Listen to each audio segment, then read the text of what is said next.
Hey y'all, thanks for stopping in. So I came across this article and I had to reassess my hypothesis on Bud Light sales dropping off at the end of the baseball season. Yeah, when the baseball season ends, the numbers will drop off some. But one major factor that I forgot to consider because I don't watch it and I kind of hate it is college football. Now, let me backtrack.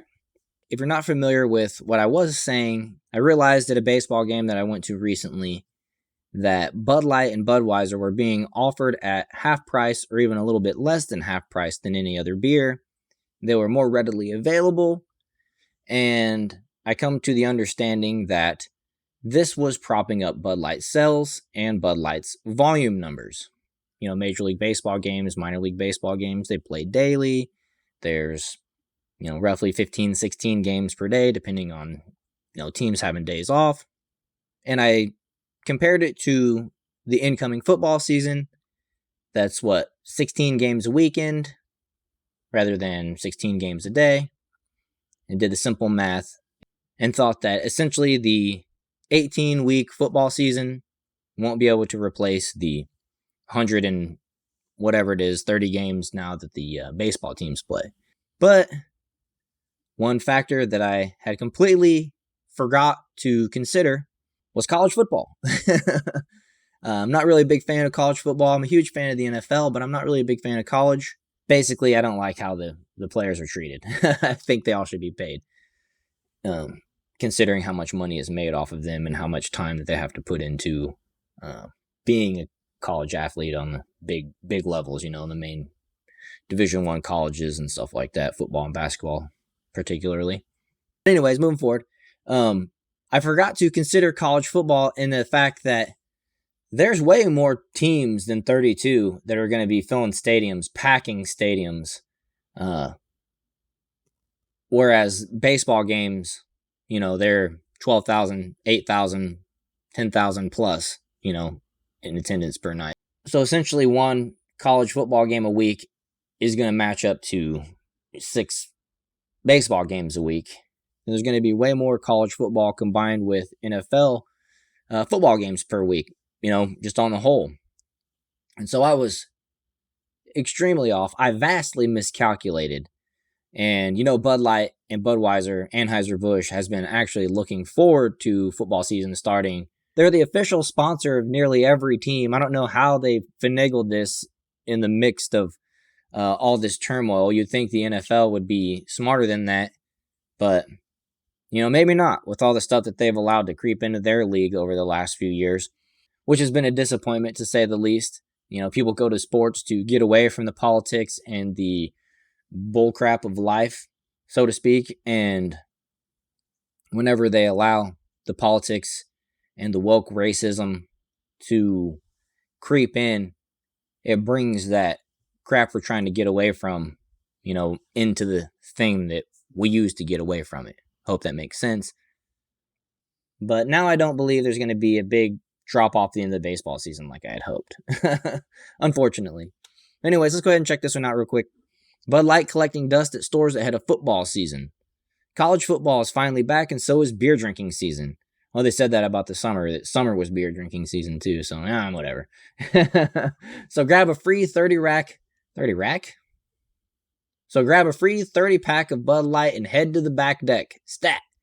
The numbers are starting to pour in from grocery stores and gas stations across the United States, and they ain't pretty. The latest Nielsen IQ data provided to Fox Business by Bump Williams Consulting shows Bud Light sales in off-premise locations such as grocery stores and gas stations were down 15.9% on a dollar basis and down 20.1% on a volume basis year-to-date as of August 19th. Modelo, which overtook Bud Light as the top-selling brew in America earlier this month, was up 10.3% in sales and 9.6% in volume. The slides continue as Modelo continues to pad its lead across all off-premise outlets combined, Bump noted. And then let me take you over to this other article from Fox Business. Bud Light falls further. Modelo extends lead as best-selling U.S. beer. Modelo Especial and Bud Light continue to trend in opposite directions. This one has a little video that I wanted to play.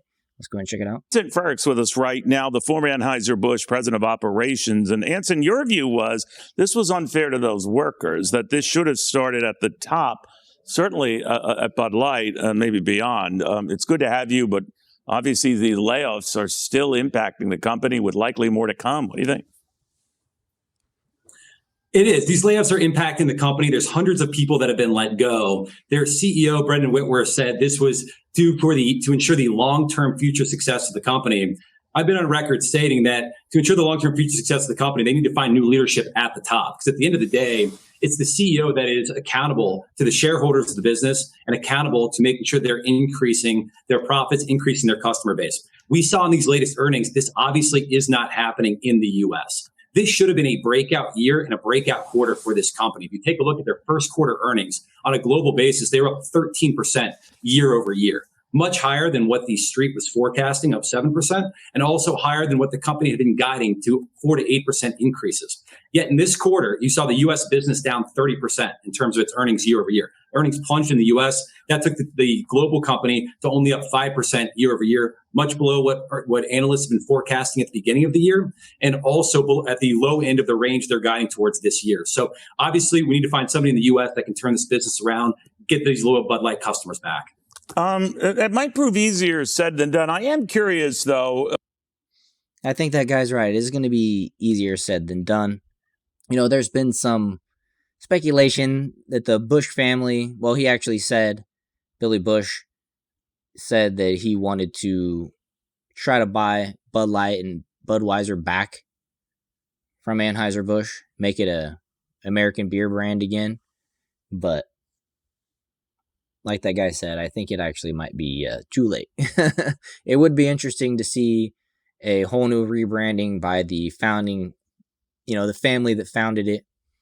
And, I would be curious to see if the public is going to accept that apology and rebranding or not, Well, let's go ahead and check out this article. Bud Light's chances of regaining its title as the top-selling beer in the U.S. continue to fall as the troubled Anheuser-Busch InBev brand sales tumble while nearly crowned leader Modelo Especial is still surging. The two brands have been on opposite trajectories for months after Bud Light's controversial partnership with Dylan, resulting in double-digit declines in sales. Bump Williams' analysis says Modelo toppled Bud Light as the best-selling beer in large part thanks to sales in convenience stores, and noted that the slides continue as Modelo continues to pad its lead across all off-premise outlets combined. The total beer sales in the U.S. were up 2.2%. Miller Lite was up 18.5% in sales and 12% in volume. Coors 21.6% in sales. Yuengling was up 19.7% in sales. And those numbers have been fairly consistent, along with the numbers that have dropped off from Bud Light and Budweiser. Those have been pretty consistent too. So it's like people just simply moved over. Bud Light sales for the single week were down 26.8% on a dollar basis and 30.3% by volume, while fellow Anheuser-Busch brand Budweiser suffered to a lesser degree, with dollar sales down 10.5% and volume down 14.4%. With that, I'm just going to go ahead and wrap this one up. I hope you guys enjoyed this video, and hit that like button if you did. Subscribe to the channel, all that good stuff, and I'll see you in the next one.